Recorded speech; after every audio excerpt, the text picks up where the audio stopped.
Je leur ai dit, si vous ne me laissez pas sortir, je vais me tuer ici et maintenant devant vous. Susu, son nom d'emprunt, a planifié son suicide après avoir été piégée dans un système pyramidal d'une organisation criminelle. Elle a été trahie par sa camarade de classe. Elle m'a dit avoir trouvé un travail de vente de voitures dans un magasin K13 à l'enfant qui prend en charge la restauration et l'hébergement et m'a demandé si j'étais intéressée. J'ai dit oui.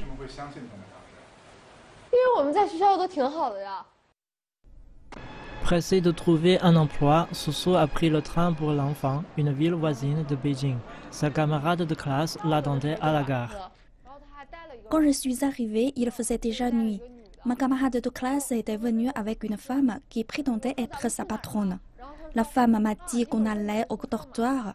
On a donc pris un taxi et j'ai vu qu'on s'éloignait de plus en plus du centre-ville. En pleine nuit, elles sont arrivées dans une maison délabrée et entourée de barbelés. Un homme a ouvert le portail et nous a laissé entrer. Juste après avoir pénétré la maison, ils ont claqué et verrouillé le portail. J'ai entendu du bruit et j'ai commencé à m'inquiéter. J'ai essayé de demander à l'homme de me rendre mon portable. Il a dit « Pas de portable, va juste te coucher ». Il perclait et j'ai commencé à pleurer. J'ai réalisé que c'était une organisation pyramidale. Susu a passé la nuit entière à pleurer. Le lendemain, le lavage de cerveau a commencé. Il continuait de me dire qu'après 2 ans dans leur organisation, je deviendrais une millionnaire. Tout ce que j'avais à faire, c'était de recruter 2 autres membres qui, à leur tour, recruteraient 2 de plus. Et je deviendrais riche sans rien faire. Mais d'abord, elle devait donner 3 000 yuans, soit près de 400 $ droit d'entrée. Dans la chaleur de l'été, 10 personnes étaient entassées dans une chambre sans climatisateur. Le camp ne les autorisait pas à se laver, mais continuait de les menacer jusqu'à le recrue accepte de payer le droit d'entrée et de persuader d'autres personnes à les joindre. Après 5 jours de tourments, Susu était prête à prendre sa propre vie. Je savais que c'était complètement absurde, mais j'ai pas posé des questions de peur qu'il me frappe.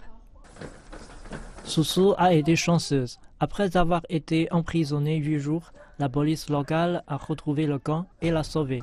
Mais beaucoup d'autres organisations criminelles continuent de faire des ravages. Le mois dernier, Li Wenxing, un demandeur d'emploi âgé de 23 ans, a été retrouvé mort après avoir été enfermé 11 jours par un camp différent. Les journalistes disent que le corps de Li Wenxing a été retrouvé flottant dans un étang pas loin de la maison de Susu.